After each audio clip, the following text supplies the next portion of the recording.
E hoje o nosso convidado incrível aqui no UFC Podcasts, o amigo do trabalhador. Vamos lá, Leopoldo Siqueira Mundel, esse cara incrível. Só tem um defeito, torcedor do Vila Nova e do Flamengo, mas ninguém é perfeito, né, doutor? E esse advogado na área trabalhista e empresarial, um grande nome jurídico, um cara que já foi vice-presidente em 2 mandatos pela OAB, da Comissão de Direito do Trabalho, já foi presidente da SEDET, atualmente aí na Direito Esportivo, é um cara que vem despontando bastante patamares na advocacia e no cenário empresarial, advogado de grandes empresas e o melhor de tudo, meu amigo, Leopoldo Siqueira Mundel com vocês. Você falou uma verdade, Fabrício. Seu amigo. E esse defeito de ser torcedor do Flamengo é porque veio da ótica de um torcedor do Fluminense. Então, realmente, isso aí nunca será visto com bons olhos, né? Na sua opinião, meu amigo. Perfeito. Você é um cara diferenciado, um grande prêmio que eu tive na SEDET foi essa a amizade, esse fortalecimento da nossa amizade, que já existia antes da comissão, né? Lá na Comissão de Direito do Trabalho. E agora é da SEDET e para sempre, se Deus quiser. Muito obrigado, doutor. Eu vou abrir fazendo uma provocação com o doutor Leopoldo. Direito trabalhista ou direito desportivo? Qual o amor maior? Direito do trabalho. É um grande advogado em grandes searas, gente. Então, isso é muito importante. E hoje o tema vai ser demissão por justa causa. Hoje um advogado patronal, que é do lado da reclamada da empresa, e também tem um advogado em prol do reclamante aqui, que sou eu. Esse trem vai dar briga. Mas, Fabrício, você sabe de como que surgiu minha participação no direito esportivo? Como? O primeiro escritório que eu trabalhei, que eu formei, eu passei no AB antes de formar. E eu trabalhava no gabinete do Dr. Platon. E aí meu estágio já estava quase acabando. Desembargador. Sim.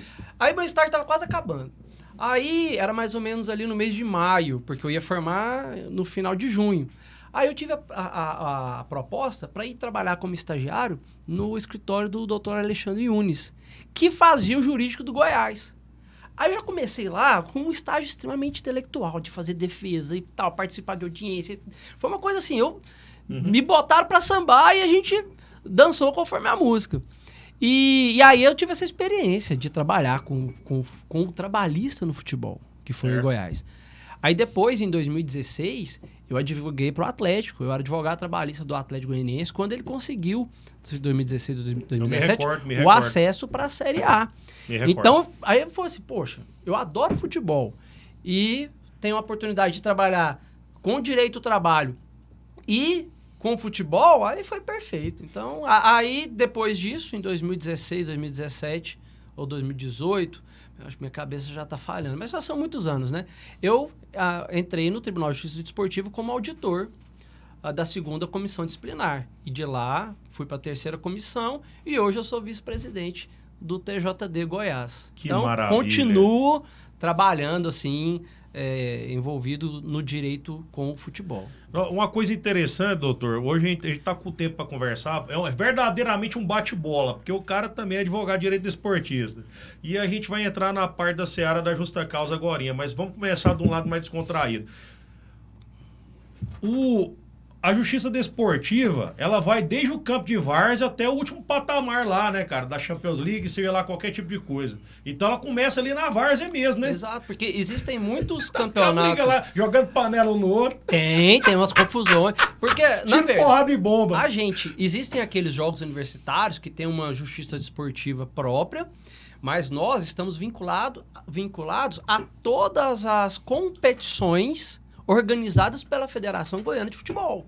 E você tem várias competições amadoras, várias competições de adolescentes. Então, toda a categoria de base é o que mais dá trabalho. O que dá mais demanda no Tribunal de Justiça Esportiva são essas competições amadoras e tal. E é complicado que a gente tem uma função social muito importante. Tira porrada e bomba mesmo, né? Porque ali você está trabalhando ali, às vezes, julgando um adolescente de 16, 17 anos. E às vezes é um campeonato curto. E aí ele envolve numa confusão, alguma coisa ali, você vai lá e aplica 2, 3 jogos de suspensão, automaticamente você acaba com a participação, com a carreira daquele atleta naquele ano. Porque então, assim, a gente tem que ter uma visão muito pedagógica, muito social na aplicação do direito esportivo, das normas disciplinares, para não atrapalhar também a carreira desses adolescentes e não ser um empecilho, um obstáculo, mas sim um empurrão para alavancar a carreira desses atletas, né? É claro, com certeza. Eu vejo um papel de liderança também, né, que é exercida, né? Porque principalmente os adolescentes, ele vê a pessoa como um espelho, como imagem, como líder, como algo, e a função social é exercida nisso aí. Parabéns, Dr. Leopoldo, um grande líder, um grande advogado, e além de tudo está inspirando adolescentes na sua função social. Isso é muito importante. Meu irmão, e assim... E aí vê essa coisa mística, né, entre o direito desportivo e o direito trabalhista, porque acabam caminhando juntas mesmo, de verdade, né? Ali já advogou pro Goiás, pro Atlético, né? Até porque também já tinha muita justa causa de jogador, né? Jogador que fugia dos treinos, etc. A gente tem esse histórico. E a gente nunca...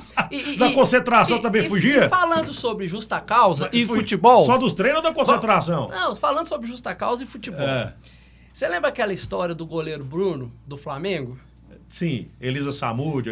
Samúdio, etc. Você sabe por que ele foi mandado embora do Flamengo? Por justa causa? Eu sei da história, mas eu vou deixar você contar.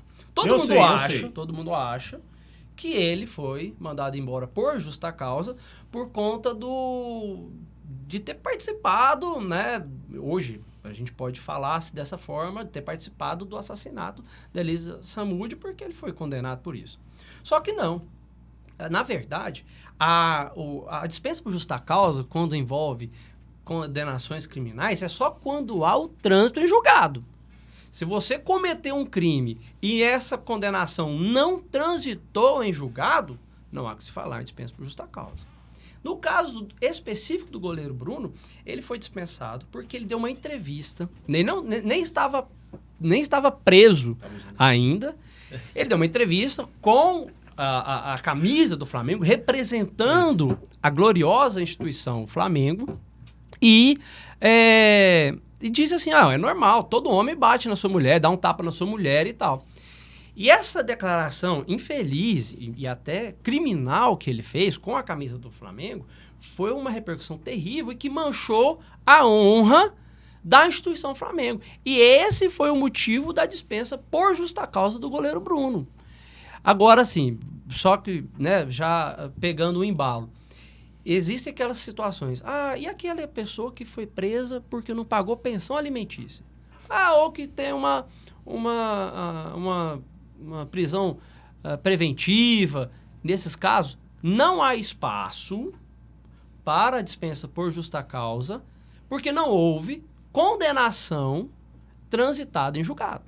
Então, por exemplo, o meu empregado foi preso porque não pagou pensão alimentícia. Nesse caso, você tem que suspender o contrato de trabalho e quando ele receber a liberdade, ele retorna ao trabalho normalmente, em tese.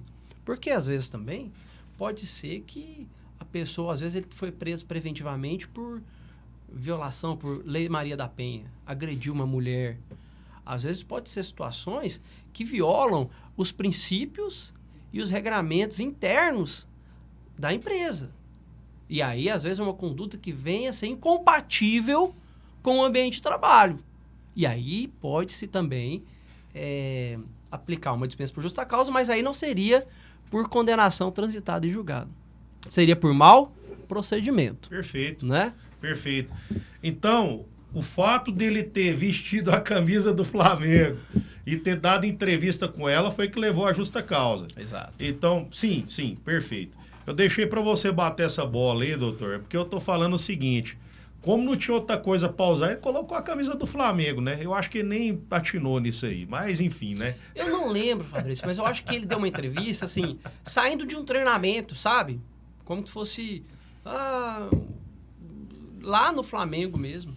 Como se ele estivesse trabalhando ainda, sabe? Sim, eu sei. Eu acho que esse lado dele foi até meio que ingênuo. Ele não sabia disso. Até porque... Eu acho que houve uma ignorância da parte dele pelo fato de ele não saber. Se eu tiver com o uniforme do time, eu vou ser punido. E uma punição, a mais grave de todas, que é do direito trabalhista, que é a demissão por justa causa, né, doutor?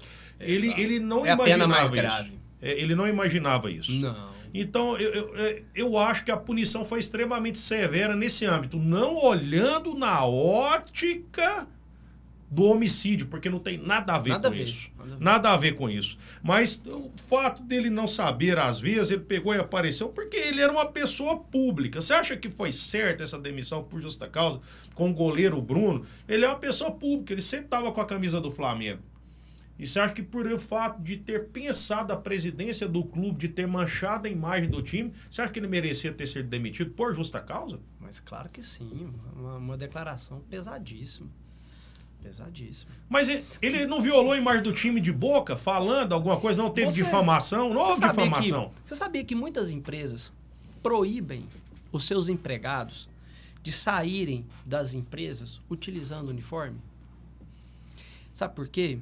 Porque às vezes esse empregado tá ali com a camisa da empresa, bate o carro, ou entra numa briga de trânsito, ou comete um crime, ou assalta alguém, ou agride alguém, ou faz alguma coisa errada. E o que vai aparecer nas manchetes? A identidade. É funcionário da empresa tal, comete isso. Uniforme. Vincula. É aquele caso também da empresa. Daqueles pilotos, né, de avião. Teve aquele caso do piloto da Avianca, que postou no Facebook dele, quando chegou no Maranhão, chegou e falou assim, nossa, chegando aqui na pior terra do Brasil, no pior povo, o povo mais mal educado.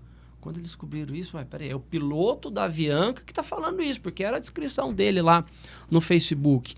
E igual, por exemplo, também aquele caso daqueles pilotos da Latam que estavam na Rússia, né?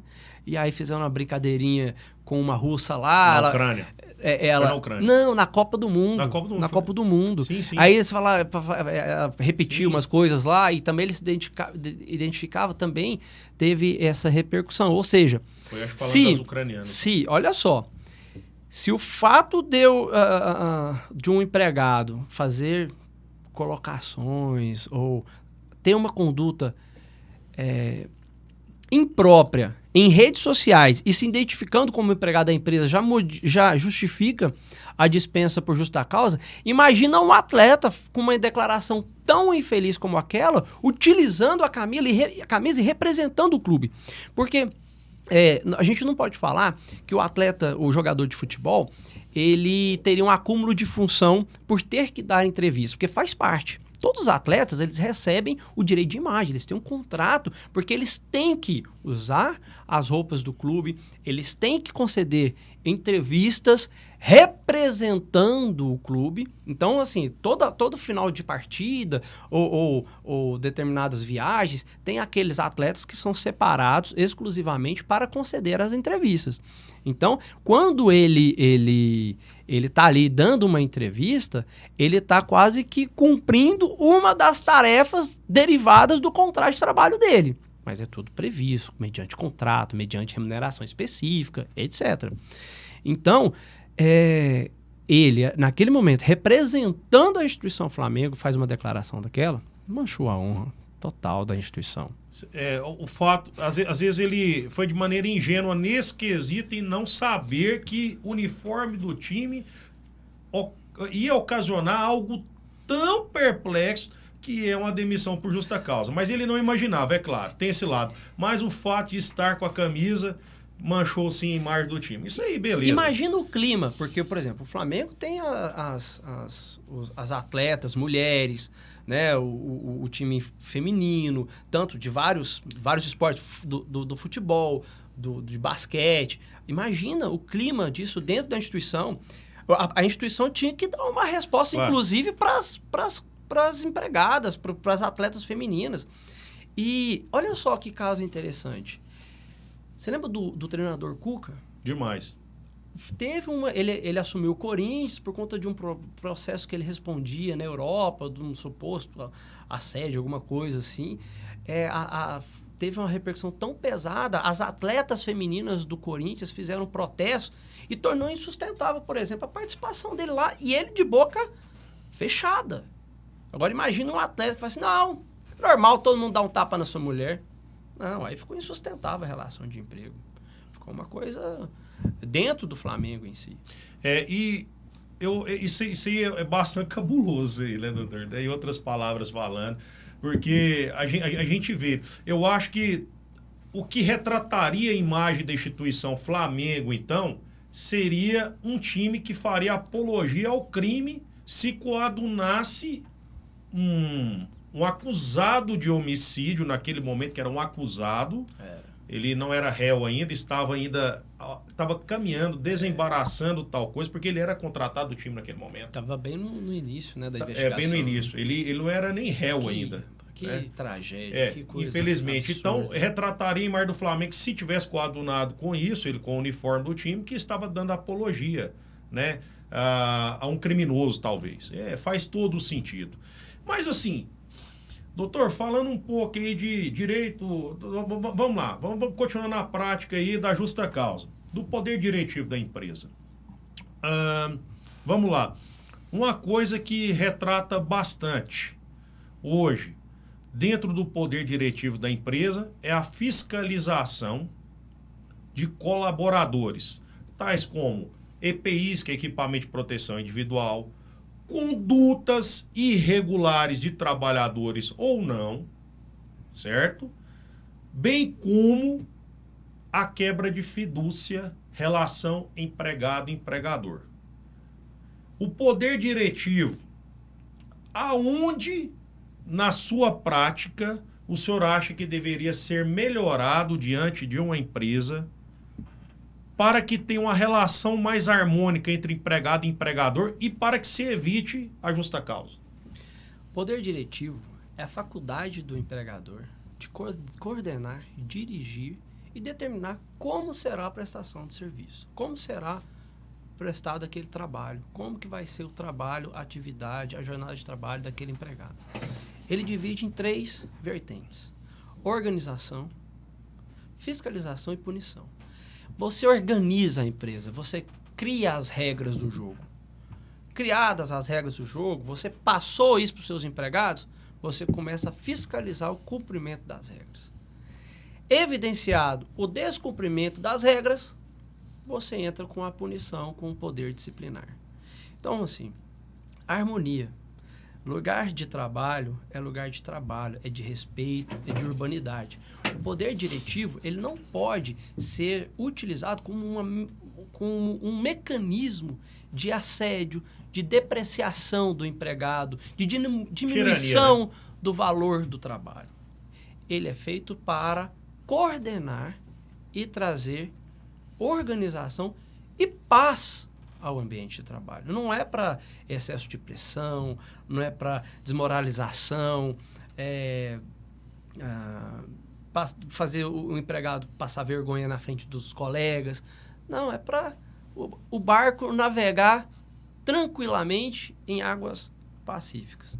Agora, a partir do momento que o poder diretivo ele é trabalhado na empresa, para você não medir esforço, para que evitar a realização, a aplicação de justa causa, é investir na organização, é treinamento, é fazer com que o empregado absorva as normas da empresa, é fazer ele entender por que existe cada regra, é fazer ele entender por que ele tem que usar aquele EPI, é fazer ele entender por que ele não pode faltar injustificadamente ao trabalho. É falar, por exemplo, quando você vai aplicar uma advertência em um empregado, você tem que chegar e falar assim, não, você faltou, tá aqui a advertência. Não! Vem cá, falando, cara, você faltou ontem. Tivemos que chamar o Fabrício para fazer a sua função. A função do Fabrício teve o Leopoldo que teve que fazer. Cara, você faz falta. Você trabalha aqui porque a gente precisa de você.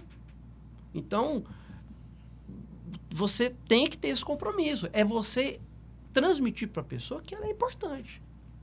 Aí depois que você tem esse caráter pedagógico, que você vai instruindo, que você vai fazendo que a pessoa entenda a teleologia das normas da empresa, o porquê que as normas existem, qual a função dessas normas, aí a situação vai ficar mais urbana, mais respeitável. Mas mesmo assim, todo esse carinho, toda essa pedagogia, toda essa responsabilidade social na condução da empresa através do poder diretivo, pode ser em vão também. E aí é o ponto que chega insustentável, que torna-se insustentável a relação de emprego, e aí você tem que aplicar a pena mais grave, que é a justa causa. Perfeito, doutor. Perfeito. Então, em resumo, em outras palavras, o poder diretivo é o poder de mando. Mas esse poder de mando tem que saber como manda, como determina, dentro das regras. É isso, né? É aquela determinação que seja tranquila, harmônica, em paz. Em paz. Mas aí eu passo a bola para você. E no caso, por exemplo, por mais que você tenha essa aplicação, essa razão social da empresa, aí você vai e descobre atos de improbidade de um empregado. Como é que faz? Olha, aí já vai a questão da pergunta que eu tinha feito também. Já é uma quebra de fidúcia, que é a confiança, né? Essa quebra de confiança, tem que haver uma sindicância, tem que haver uma investigação, um processo interno para saber se realmente houve essa improbidade. E esse ato de improbidade dentro da empresa, né, na minha opinião, ele tem que ser, esse processo interno, essa investigação, ela tem que ser bastante expansiva. Desde o RH da empresa, da supervisão, até a presidência, talvez. Né? Para que seja aplicada essa justa causa de maneira correta, para que não seja uma injusta causa. Né? Uhum. Porque de justa passa a ser injusta. E a gente vê empresas, sim, que celebram a injusta causa, porque não há uma investigação contundente em prol do trabalhador, ou, às vezes, acredita em falsas acusações. Então, eu acho que esse processo interno, essa instauração deve ser feita de maneira correta, contundente. Se precisar de registrar até uma ocorrência, tem que ser feita. Análise probatória de câmeras de segurança. Chamar outros colaboradores que presenciaram também o tal ato de improbidade, para que seja aplicada ou não a justa causa. Aí sim é o que nós falamos, reinaria a paz. O que você acha que é a justa causa mais difícil de ser aplicada? Olha, eu tenho certeza do que você vai falar. Nós rodamos o estado de Goiás inteiro dando palestra. Eu, o doutor Leopoldo. E é o furto, o roubo, na minha opinião. Você acha que é a improbidade? Não, assim, o furto, o roubo... Não, tudo bem. Eu estou falando de maneira, assim, de contexto em geral. Né? Eu acho que instaurar um processo interno de furto, né, dentro da empresa, vamos colocar furto, roubo, eu acho que seria muito pesado. Porque na sua grande massa... Porque às vezes o roubo não é difícil de provar. Não, o roubo ali tá vendo, todo mundo mediante viu. ameaça. Ameaça, grave ameaça, tá com a arma na mão. Então deixa o roubo de lado. É por isso que eu falei, vamos ao furto. Mas já teve caso, sim, na empresa de roubo. Teve caso de roubo, de gente chegar encapuzado, pular dentro da empresa, né, de saber aquelas práticas corriqueiras da empresa, do porteiro, das câmeras de segurança, e chegar com a associação e tal e fazer e levar maquinários. Já, tem que ter essas práticas, já teve. O furto de render até mesmo o porteiro, o vigia, o vigilante. Então, há roubo sim dentro da empresa. Mas vamos lá. Mas é fácil de provar. Sim, tá, mas tá encapuzado, Leopoldo, como é que vai provar? Chegou de capuz, rendeu o porteiro, rendeu o vigilante. Como é que vai provar que o cara juntou a gangue, uma associação criminosa, entrou lá dentro, que era um empregado que estava lá? Certeza. Mas já teve investigações e já conseguiram provar em grandes empresas, porque o cara sabia toda a logística, todo o aparato interno dentro da empresa. Então o roubo é possível. Mas vamos falar só do furto, porque tem uma diferença, pessoal. O roubo é grave ameaça, é arma na mão, é render o porteiro, render o vigia. Agora o furto não é algo sutil. É ir lá, pegar esse celular, ninguém viu, botar no bolso e sair. Né? Vamos lá falar de furto. Então, o furto eu acho que é uma investigação que tem que ser bastante comprovada, principalmente se não teve câmera de segurança ou se teve só uma testemunha que presenciou. Porque tem que ter até o zelo, porque esse cara vai ficar com cara de X9. E esse cara vai ter que dar a cara para bater lá, para falar que o cara furtou dentro da empresa. Que é a testemunha que presenciou. Porque às vezes a câmera de segurança não pegou. O furto, aquele empregado que é descoberto promovendo um furto dentro da empresa, ele é dispensado por justa causa, por improbidade. É um ato de improbidade nos termos do artigo 482 da CLT. Agora, a questão é o seguinte. Às vezes, furtou um celular na empresa. Tem um sistema de câmera, você consegue provar. Agora, o atestado médico falso, ele também é um ato de improbidade. Ato de improbidade é aquele ato irregular e ilegal que você proporciona benefício financeiro irregularmente para si ou para terceiro. Então, o ato de improbidade, por exemplo, ele pode ser para você beneficiar um terceiro financeiramente de forma irregular, de forma ilícita. O atestado médico falso, ele é um ato de improbidade, por quê? O empregado ele tem um benefício financeiro.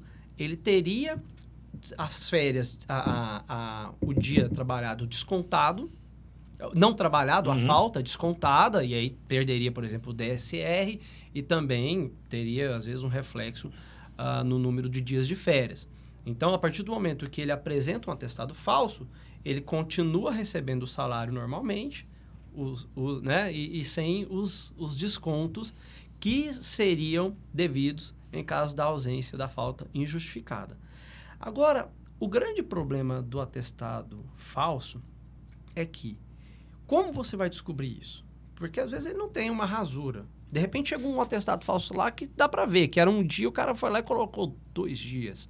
Mudou lá, automaticamente isso já está rasurado. E a orientação para as empresas, toda vez que alguém chega com um atestado médico alterado, rasurado, assim, nós não aceitamos.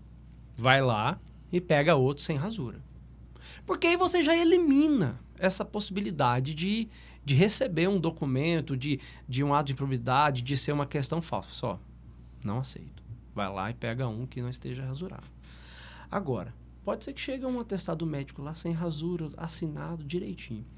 Aí como que você vai descobrir? Você tem que ir no local onde foi emitido, nesse CAIS, ou nessa clínica, ou nessa UPA. Você tem que verificar se o médico realmente assinou, se é uma assinatura verdadeira. É trabalhoso, é delicado. E o que o TST decidiu recentemente? Isso aí é um precedente agora. Que o ato de improbidade, que ele é revertido, que ele é declarado inexistente na Justiça do Trabalho, por si só já presume-se o dano moral.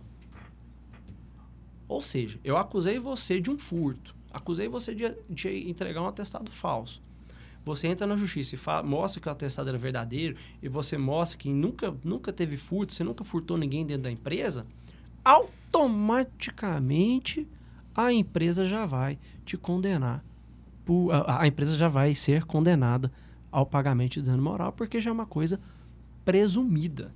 E é de verdade, pô, você é ser acusado de furtar ou de fraudar injustamente, pô, Perfeito, é uma doutor. sacanagem. Perfeito, doutor.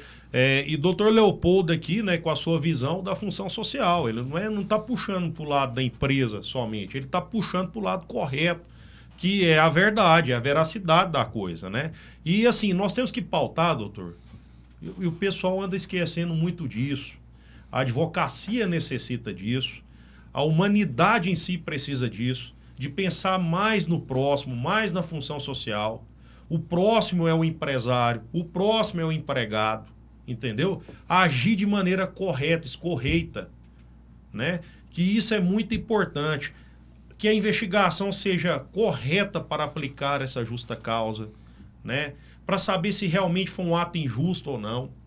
E que o próprio empregado também, doutor, vista verdadeiramente a camisa da empresa, porque nós sabemos que os empregadores também, eles geram a economia do nosso país e geram emprego, que isso também é muito importante. É uma reação em cadeia. O empregado precisa do patrão para o emprego e o patrão precisa do empregado, do trabalho dele. O trabalho do empregado deve ser valorizado. Então, esta via de mão dupla. Eu acho que a relação empregado-empregador está tendo conflitos. Sabe por quê? Não de troca de interesse somente, mas o conflito que está tendo é na empatia um para com o outro. Se colocar no lugar um do outro. Porque se realmente tivesse essa empatia e se tivesse essa presteza, essa idoneidade de ambas as partes, eu acho que a justiça do nosso país não estava tão abarrotada de reclamação trabalhista. Mas foi o que a gente falou no início. O poder diretivo ele tem que ser utilizado de uma forma saudável. E muitas das vezes a aplicação da dispensa por justa causa, Fabrício, ela é sim uma medida social. Ela é sim uma medida pedagógica. Para aquele empregado, para aquela pessoa, entender que o que ela fez é grave demais. E o que ela fez tem consequências. Mas também tem o caráter punitivo, né? Dentro. Não, mas porque às vezes a pessoa vai lá, agride um colega de trabalho, e aí não tem punição nenhuma, ela vai achar que isso é normal. E aí a justa causa é para proporcionar um choque nessa pessoa. Até para que ela não venha repetir essa conduta repudiável. Agora, mesmo assim, existe aquele bordão. Aplique uma justa causa e ganhe uma ação trabalhista. Então, né? Igual, pô, o cara foi lá, apresentou um atestado médico falso na empresa. Nós investigamos, aplicamos a justa causa. O cara veio, ajuizou a ação, dizendo, não, nunca falsifiquei nada. Sabe quem que a gente convocou para ser testemunha? O médico. Não, então tá bom, excelência. Tem testemunha? Tem. Quem que é a testemunha? É o médico, esse doutor aqui, que assinou esse negócio. Rapaz, o cabo cai do cavalo. Aí quando entrou o médico na sala de audiência, aí eu vi o reclamante conversando com o advogado. Aí o advogado, assim, balançando a cabeça, passando a mão na cabeça e tal. Excelência, não vai ser preciso ouvir a testemunha, não, porque nesse momento o meu cliente confessou que realmente que não é verdadeiro o atestado médico. Aí a juíza respirou. Pode falar quem que era a juíza? Fica à doutora vontade. Nara, terceira vara Aparecida. Respirou, Sim, conheço. Respirou. Aí, não, doutor, agradeceu a presença do médico, falou, obrigado, mas não vai ser necessário. Desculpa, pediu desculpa. Desculpa ter intimado o senhor para vir aqui e tal. Não, tudo bem, pegou e saiu. Mas depois, a hora que esse médico saiu, mais esse reclamante ouviu um sermão. Não, é claro. Sabe? Aí, pois Isso aí já foi o caráter punitivo e pedagógico sendo aplicado de maneira correta, né? Porque, gente, a gente tem que pensar, é igual a questão da função social mesmo, a questão educacional. Isso aí realmente foi um fato que veio para punir e educar ao mesmo tempo. Isso aí foi necessário. Porque agora... Pois mas tinha que punir e educar antes dele ter que ajuizar uma ação, né? Ele já poderia ter entendido e falado assim, nossa, olha que besteira que eu fiz. Cara, tem gente mentirosa para tudo.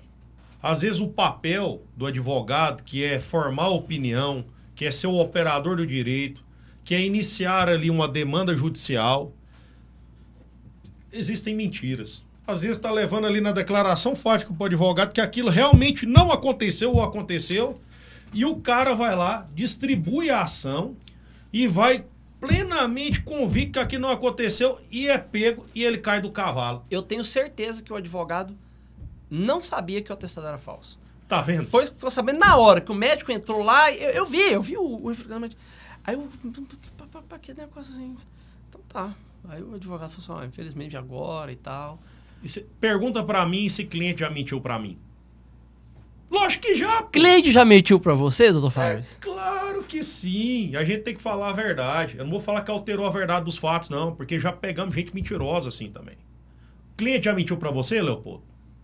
Olha, não, acho que eu nunca tive esse caso assim, não. Eu já peguei cliente mentiroso. Eu peguei 2 casos de 2 clientes mentirosos. Porque lá no escritório a gente trabalha com a verdade. Olha, eu aprendi uma coisa dentro da minha espiritualidade, aqui está no podcast, é uma troca de bate-papo também, é um bate-bola entre nós. Coloque, na minha espiritualidade, coloque sempre Jesus Cristo na frente. Porque lá no escritório é a nossa prática que nós estamos adotando e está dando cada dia mais certo. Porque nós vamos trabalhar com a verdade. A verdade em prol do trabalhador. A verdade... Em prol da empresa também, né, Fábio? Porque você advoga para a empresa também. Calma, vou chegar lá. A verdade em prol da empresa. A verdade em prol de sua família, Leopoldo. A verdade em prol da minha família e da sua crença. Porque quando agimos com inverdades, tudo é atingido. Deus não abençoa a mentira. E a verdade em prol do que lutamos para conseguir, que é a nossa consagrada carteira da OAB. Você sabe com quem que eu aprendi essa frase? A gente teve um momento assim na minha vida que esse é um grande amigo meu, cara, e ele sempre me trouxe muita lição de vida. E Luciano Cardoso. Grande abraço, Luciano Cardoso. Figura. E tem uma coisa que ele fala assim, e eu ouvi ele demais repetindo isso, e eu peguei essa frase também, esse norte para mim. Deus não abençoa a mentira. Então, agora, cara, será que algum cliente já mentiu para mim? Eu nunca tive essa situação. Isso é lógico, de às vezes meu cliente a gente falar alguma coisa numa petição inicial ou numa defesa e chegar lá ter uma prova inadequada. Não, uma prova testemunhal contrária às alegações fáticas nossas. Mas assim, que algum cliente tenha mentido, não, tô aqui mentindo, não, nunca tive essa... Bom, se teve, eu nunca descobri. Na minha carreira, eu já peguei 2 casos de mentira, que eu peguei verdadeiramente que mentira, e eu fiquei completamente envergonhado com tal situação. Tem a demissão por justa causa, né? Uhum. Eu demiti esse cliente por justa causa, não quero nem na porta mais do meu escritório, nenhum dos dois. Você colhe, quando você faz entrevista com seus clientes, você colhe assinatura? Declaração fática, ficha e assinatura. Nós estamos hoje, Leopoldo, já em 15 a 16 estados do país. A nossa prática advocatícia. E nós temos agora a assinatura digital que nos permite isso. Pode estar lá no Pará, que nós temos cliente lá, no Rio Grande do Sul, no estado do Pernambuco, no estado do Ceará. Então, tem que assinar aquela declaração fática. De norte a sul do país, vai assinar. Fabrício, eu já atuei, eu acho que nos 16, 17 estados já. Mas, assim, são ações pontuais. Hoje processos meus ativos deve ser uns 8, 9 estados. Mas, Deus me livre, eu não quero esse ritmo seu, não. O tanto de cabelo branco que você tá, cara. Não, você não viu que tá nascendo cabelo em mim, não? Você tá doido. Tá nascendo cabelo, cara. Olha aí pra você ver. Eu não estou assumindo os brancos agora. Igual um sócio meu fala, Leozito, mais vale um fio branco na cabeça do que um fio preto no chão, né? Então... de fato. E eu assumi agora, Você vai pintar o cabelo, Fabrício? Rapaz, eu deixei o Grecinho de lado, hein? Você podia passar desde dezembro de 2024. Aquele tom caju, sabe? Eu sei, Meu pai usava aquele... Meu pai não tem nem cabelo, mas usava no resto dele tal de HF65. Não sei pra quê, porque o velho não tinha cabelo. Mas usava aquele HF65, ficava aquele tom caju mesmo, meio amarrosado. Mas eu usei... eu tonalizei uns 10 anos. Agora eu tô assumindo, cara. Tô deixando. Agora, essa transparência... Anos? 36. 36. Lá vem piadinha, você quer ver? Não, só pra... eu vou fazer 38 agora. Não, pois é, mas o importante é ter saúde, né, cara? Eu fico imaginando, tá igual carro de leiteiro. Igual carro de leiteiro? É o carro de leiteiro, rodado. Batido, suspensão batendo. Vai ser das antigas, acho que nem existe mais, né? Sabe, no interior existe? Rapaz, lá, com certeza no bairro periférico onde eu morava, na cidade de Anápolis, né? E lá passava o carro do leite. Eu não sei, você foi criado, inclusive nessa região do Jardim América, né? Nós estamos hoje aqui, né, Leopoldo? A gente passava carro de leite no Jardim América? Demais. Mas assim, eu acho que no interior ainda existe. Não, com certeza existe. Inclusive, estamos aqui fazendo podcast na sua casa, verdadeiramente, no Jardim América, né? Jardim. Coisa boa, Leopoldo. Leopoldo, e vamos avançando mais um tiquinho. Tem mais um tempo para conversar. Vamos lá. Quando se trata de práticas, né, ilícitas de empregados que fazem concorrência desleal com o empregador, abrindo uma empresa ou pegando clientes da carteira da empresa e levando de maneira secundária para benefício próprio. Você já teve casos assim? Sabe o que é a moda hoje? A moda hoje é um vendedor que trabalha numa loja de roupa e ele abre uma loja virtual e começa a vender os mesmos produtos que ele vende na... É uma coisa que está dando o que falar aí, de aplicação, se é uma concorrência desleal, assim, se é uma... E assim, às vezes ele consegue comprar, que ele é empregado, comprar produtos com um preço mais barato, que ele é vendedor, tem desconto, né, não sei o quê, e aí vende mais barato no site. Tem umas coisas assim. Hoje tá até... Não, meu Deus do céu. Não, eu tive... assim, já teve um caso no escritório, né? De um professor de inglês que trabalhava numa escola, né? Uma escola famosa de inglês, inclusive. E aí ele estava fazendo ponte, tirando os alunos da escola de inglês e levando para benefício próprio, dando aulas à parte. E, assim, ferindo todo o contrato que ele tinha com a determinada empresa. Então, assim, já surgiu um caso, assim, que é uma concorrência que eu creio que também é desleal. Então, a gente tem que ser verdadeiro também, né? E surgiu esse caso uma vez. Agora, os casos, assim, mais emblemáticos, igual eu falei, acho que os mais difíceis, assim, de você ter a prova... Aquela prova inequívoca do ato irregular, eu acho que é muito pro lado da improbidade, sim, mas o tal da incontinência de conduta, né, Fabrício? Sim. Incontinência de conduta é toda aquela conduta irregular do empregador ou no ambiente de trabalho vinculado a questões sexuais. O assédio sexual é uma incontinência de conduta. E assim... Só que a incontinência de conduta, quando você fala assim, questões vinculadas a esse caráter sexual, aquela conduta imprópria vinculada ao caráter sexual, é um leque gigantesco. Assim, são várias situações que podem ser enquadradas como incontinência de conduta. Igual tem um caso emblemático de um frigorífico que um empregado foi fazer graça e lá eles têm uma luva de aço, né, para...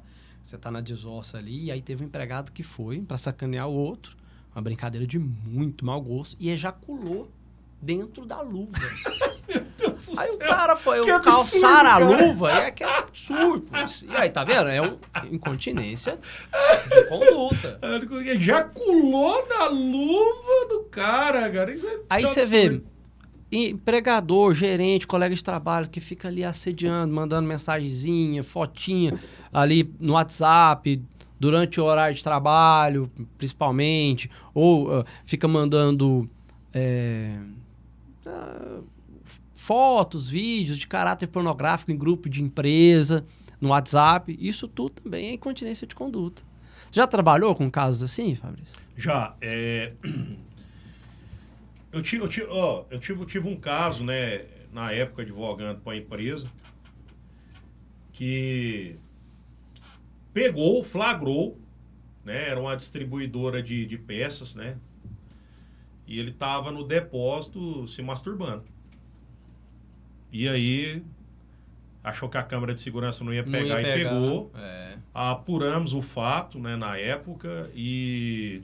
Houve a demissão, sim, por justa causa. Isso aí já estão 5 anos, mais ou menos. Em empresas que tem aquele turno C, né, de madrugada, tem muito problema também, que às vezes empregados, assim, dão uma escapadinha para querer dar uma namorada no horário de trabalho. Sim. Também com certeza, então, já configurou também, a justa causa. Agora, eu tive um caso de uma grande indústria, de verdade, uma grande empresa, isso aí em prol do reclamante mesmo, que a empresa deveria ter exercido seu poder diretivo e não exerceu em aplicar a justa causa para esse colaborador, porque não era só uma pessoa que ele estava assediando sexualmente. Ele chegou nessa cliente que nos procurou no escritório, encolchou ela, passou a mão no seio dela, e isso era uma prática corriqueira e estava fazendo com outras do setor de produção. Isso é um absurdo, Leopoldo. Ela reportava ao supervisor e o supervisor realmente não fazia nada. Tinha uma desídia nessa prática, um desleixo, certo? Que era muito, muito corriqueira essa prática. Fazia vista grossa. E nesse caso, ela adquiriu uma depressão muito forte, veio adquirir uma síndrome de burnout. Ela não consegue mais trabalhar hoje da mesma forma que ela trabalhava antes. Ela está tendo dificuldade de se manter em outras empresas. Inclusive, está correndo esse caso, certo? Está, inclusive, para julgar. Como se diz, está na mesa do juiz para dar sentença. Então, assim, cara, de verdade, então, eu acho que as práticas abusivas de empregadores e as práticas abusivas de empregados também, essa falta de sensibilidade e empatia, eu acho que até educação que não teve de berço, isso também transparece. Eu acho que até por ter, às vezes, a educação que teve em casa também, mas não abraçou essas oportunidades que o pai e a mãe teve. A vida ensina e ensina difícil lá fora. E sabe o que é uma dificuldade? Porque quantas pessoas que a gente conhece que iniciaram um relacionamento respeitoso, amoroso, no ambiente de trabalho, né? Começa, às vezes, tem uma relação ali, e aí começa um namoro, até casamento. Isso acontece muito, principalmente, não vamos longe, não. Na própria Justiça do Trabalho, vários servidores são casados com servidoras. Sim, né? Tá ali, né, na essência. Juízes com juízes, advogados com advogados. Exato. Advogado com juiz, juiz com advogado. E muitos que se conheceram no trabalho mesmo. Então, a gente... O amor, o sentimento, ele não tem lugar para aparecer. Pode ser numa festa, pode ser num ambiente de trabalho, pode ser, né, sei lá. Mas... O amor está no ar. O amor está no ar. Lembrei do radialista, cara. Mas o que acontece? Existem empresas que proíbem que funcionários tenham um relacionamento amoroso. Proíbem. E aí, olha só que situação interessante. Nós falamos aqui que no caso de... só existe condenação de dispensa por justa causa quando houver a condenação transitada em julgado. Teve um caso numa empresa que o homem e a mulher tinham uma união estável, moravam juntos, trabalhavam lá no mesmo horário. Só que aí teve um domingo à noite que esse cara foi e deu uma surra na esposa. Ela foi, fez a denúncia e o cara recebeu a medida... a medida protetiva. Ele não podia chegar 200 metros perto dela. Aí eu te pergunto, como é que os dois iam trabalhar na empresa? Difícil. Aí chegou, ela foi trabalhar, levou esse documento, mostrou para a empresa. Aí a empresa chegou e ele vem cá. Você tem duas opções. Ou pedir demissão. Se você não pedir demissão, nós vamos mandar você embora por justa causa.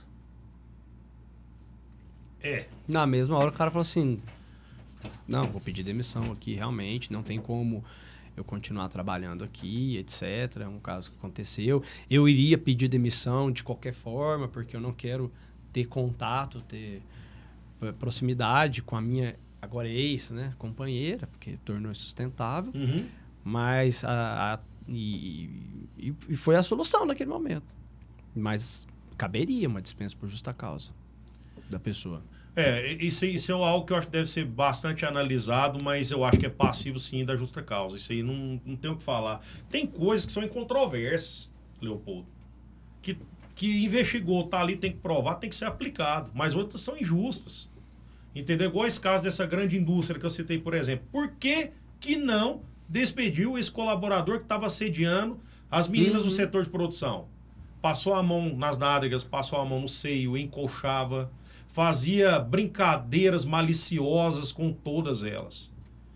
Então, isso tem que ser verdadeiramente avaliado.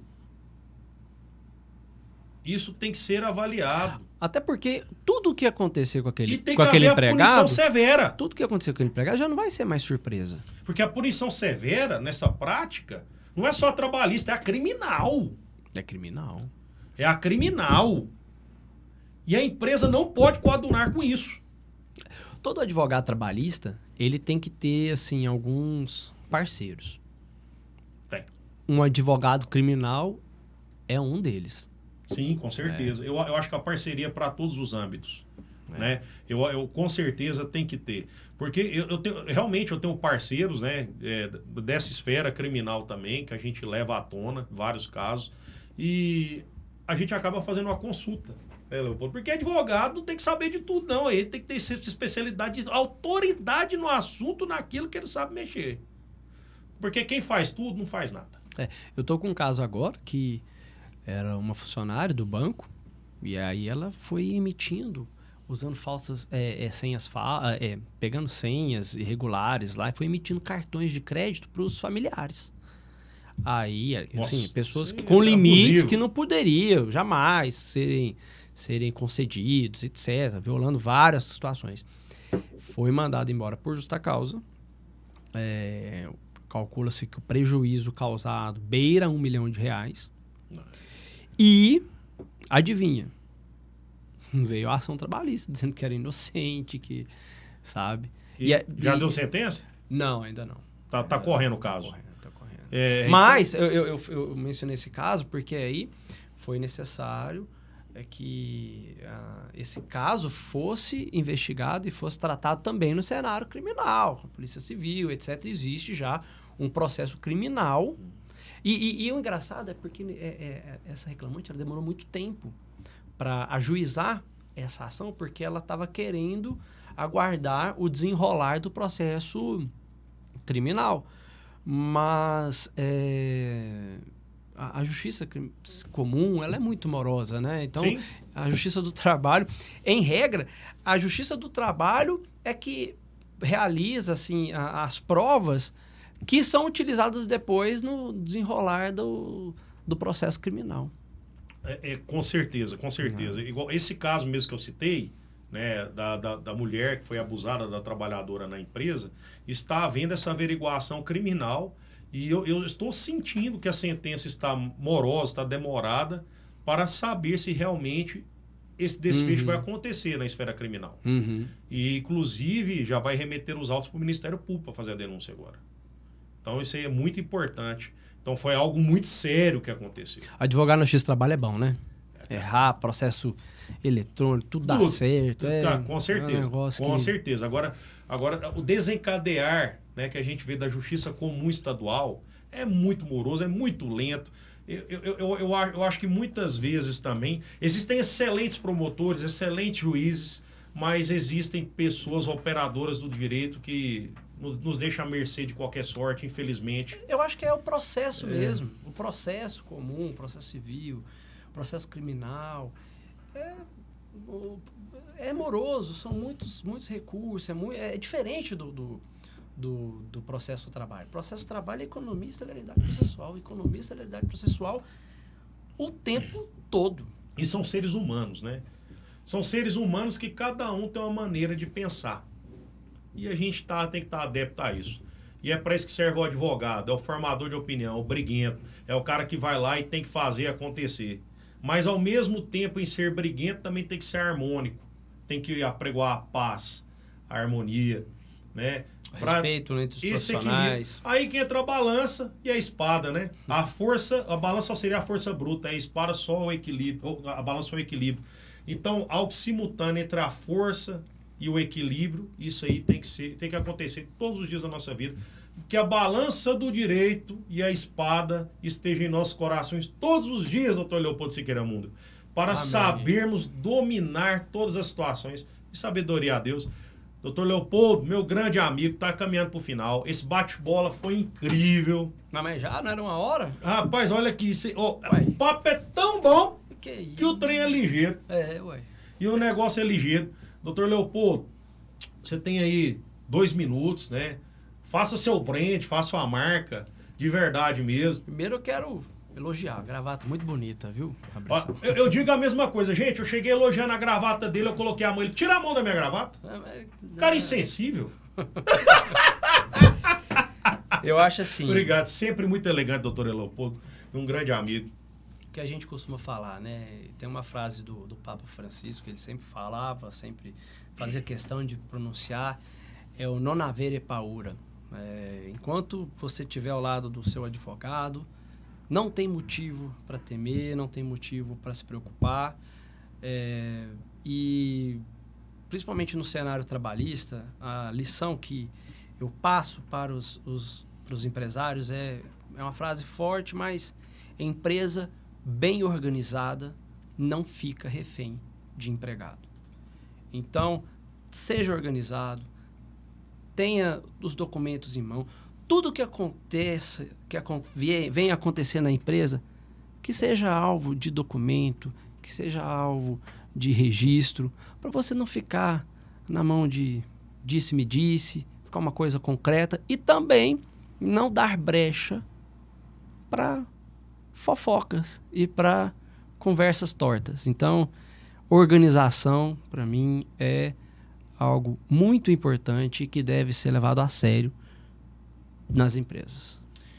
Muito obrigado, doutor Leopoldo. E eu digo, meu amigo, de verdade mesmo, vamos se juntar mais. Aquele vinho eu devo e quero te pagar, mas você não quer receber. Então vou cobrar agora. Tá? Nós fizemos uma aposta de quem seria o campeão carioca de 2025. Um vinho no custo médio de R$300. R$300. Mas para a gente beber junto com as patroas e tal, né? Exatamente.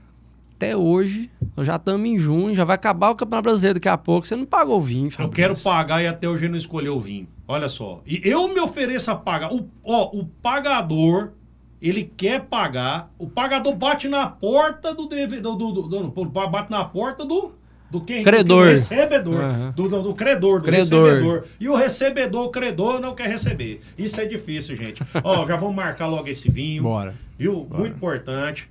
E faço questão, é um grande amigo. As portas estão abertas, doutor. Muito obrigado por ter vindo no UFC Podcast. E continuemos nessa labuta em prol do direito de trabalho, que é algo tão lindo, que é algo tão sublime. Muito obrigado. Parabéns pela iniciativa, doutor Fabrício Coelho, e tamo junto. Marcela de Paula Nutri, sigam aí esse perfil, viu? A esposa do nosso amigo doutor Leopoldo. Esse vinho, uma hora vai acontecer, doutora Marcela. Está nas mãos do seu esposo. Combinado. Agora sai. Você falou com quem manda. Grande abraço a todos. Valeu. Valeu, Leopoldo.